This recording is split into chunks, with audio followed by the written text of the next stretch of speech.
Your Honor, I am legally entitled to emotional damages for being excluded from a community celebration that directly impacted my standing as HOA president. That's what Patricia Summers actually said in court, standing there in her powder blue blazer with an HOA pin the size of a dinner plate. The judge took off his glasses and rubbed his temples before responding with barely contained disbelief. Are you seriously suing your neighbor for not inviting you to his wedding? Patricia nodded solemnly while clutching a 3-ring binder. She had labeled social violations and community harm documentation. I sat in the back row with my new wife, Emily, both of us trying not to burst out laughing. The judge didn't even try to hide his reaction. He actually chuckled before saying, "Ma'am, this is not a legitimate legal matter. This is an absolute waste of judicial resources and, frankly, the most ridiculous case I've seen in 30 years on the bench." Let me back up and explain how I ended up in small claims court being sued by my HOA president for the crime of not inviting her to my wedding. My name is Daniel Morrison, and I'm a 32-year-old software developer who made the mistake of buying a house in Riverside Gardens, a suburban neighborhood with an HOA run by Patricia Summers. Patricia wasn't just the HOA president. She was a force of nature who treated the position like she was running a small dictatorship. She once fined someone $300 for having their garbage cans visible from the street for 6 minutes past the approved window. She measured grass height with an actual ruler every Sunday morning. She had a color-coded violation system that she'd created herself, complete with a point system that nobody understood, but everyone feared. I'd moved into the neighborhood about 18 months ago, keeping mostly to myself and following all the rules to avoid Patricia's wrath. I met Emily at a local coffee shop where she worked as a veterinary technician, and after dating for a year, I proposed. We planned a small backyard wedding with just 40 guests, mostly close family and a handful of friends. The last thing on my mind was inviting the HOA president who'd once accused me of disturbing the neighborhood aesthetic by having my car windows tinted 2% darker than regulation. The wedding was perfect. We had string lights, a small tent, Emily's cousin played acoustic guitar, and we kept the music at a reasonable volume that ended by 10 p.m. as per HOA guidelines. I thought I'd covered all my bases by filing the proper event notification form with the HOA office 2 weeks prior as required for any gathering over 20 people. What I didn't anticipate was Patricia's reaction to not receiving a personal invitation. The trouble started the day after the wedding when I found a violation notice taped to my front door. It cited unauthorized event execution and failure to include HOA leadership in community bonding activities. The fine was $500. I thought it was a joke at first, but then came the emails. Patricia sent me 12 emails in 3 days, each one escalating in intensity. She claimed that as HOA president, she had a right to attend all significant neighborhood events to ensure compliance and maintain community standards. She actually used the phrase social exclusion trauma in one of them. I ignored the emails and contested the fine through the proper HOA channels, thinking that would be the end of it. But Patricia wasn't done. She called an emergency HOA meeting where she tried to pass a new rule requiring all residents to invite HOA board members to any personal celebrations held on HOA property. When that didn't pass, she started a campaign of petty harassment. Suddenly, I was getting violation notices for everything imaginable. My mailbox was apparently 1 in too far to the left. My driveway had a microscopic oil stain that violated the cleanliness standards. She even claimed my doorbell was too loud and disturbed the acoustic harmony of the street. Things reached a breaking point when Patricia actually filed a small claims lawsuit against me. She was seeking $3,000 in damages for intentional infliction of emotional distress, social standing degradation, and loss of community leadership credibility.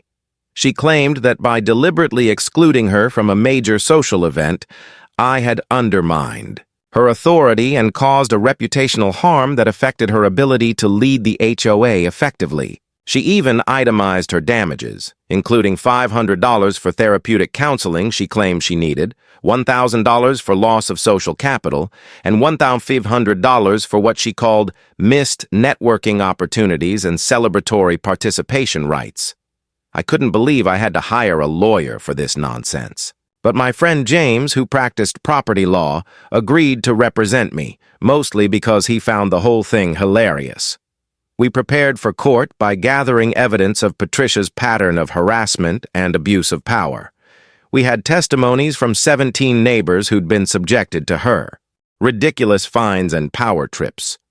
We had copies of every absurd violation notice she'd ever issued, including one where she fined someone for having too many butterflies in their garden because it exceeded the approved wildlife density limits. The court date arrived, and Patricia showed up with a rolling briefcase and a PowerPoint presentation she'd prepared on her laptop. She wore a suit that looked like she was interviewing for CEO of a Fortune 500 company, and she brought color-coded tabs for all her evidence. She actually tried to present a 45-minute opening statement before the judge cut her off after 3 minutes. She had charts showing the social hierarchy of the neighborhood with herself at the top, and she created something called a social inclusion index that she claimed proved she should have been invited to any gathering over 10 people. When it was my turn to speak, I simply stated the facts. Patricia was not a friend, family member, or even a friendly acquaintance. She was the HOA president who had made my life difficult since the day I moved in. Wedding invitations are personal choices, not legal obligations. My lawyer, James, then presented our counter-evidence, showing Patricia's history of frivolous complaints and abuse of her HOA position. He read aloud some of her more ridiculous violations, including one where she fined a resident for having a garden gnome that she claimed was making an inappropriate facial expression. The judge's face went through a journey of emotions as he listened to both sides.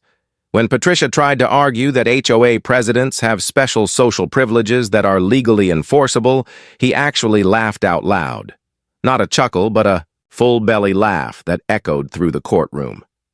He composed himself and then delivered a scathing response that I'll never forget. He said, "Miss Summers, in my 30 years on the bench, I have seen many frivolous lawsuits. But this takes the cake, no wedding pun intended. You have no legal standing, no legitimate damages, and frankly no common sense if you think you can sue someone for not inviting you to their wedding." He continued by saying that Patricia's lawsuit was so egregiously frivolous that he was considering sanctions. He told her that HOA positions are administrative roles, not social monarchies, and that she had grossly misunderstood both her authority and basic social norms. The case was dismissed with prejudice, meaning she could never file this lawsuit again. But the judge wasn't done. He also ordered Patricia to pay my legal fees, which came to $4,500, and warned her that any further harassment would result in a restraining order. The aftermath was swift and brutal for Patricia. News of the lawsuit spread through the neighborhood like wildfire. Someone leaked the story to the local news and it went viral on social media with the headline, "HOA Karen sues neighbor for wedding snub gets laughed out of court." The story was picked up by national outlets, and Patricia became the poster child for HOA overreach. Her photo was turned into memes with captions like, "When you think HOA stands for hugely obnoxious a-hole." The HOA board called an emergency meeting within a week. The community turnout was unprecedented, with over 200 residents showing up to demand Patricia's resignation.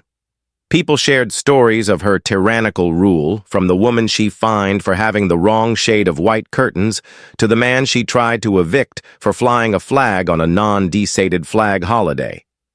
The board voted unanimously to remove her from her position, effective immediately. They also passed new bylaws limiting the power of future HOA presidents to prevent another Patricia situation. But the consequences didn't stop there.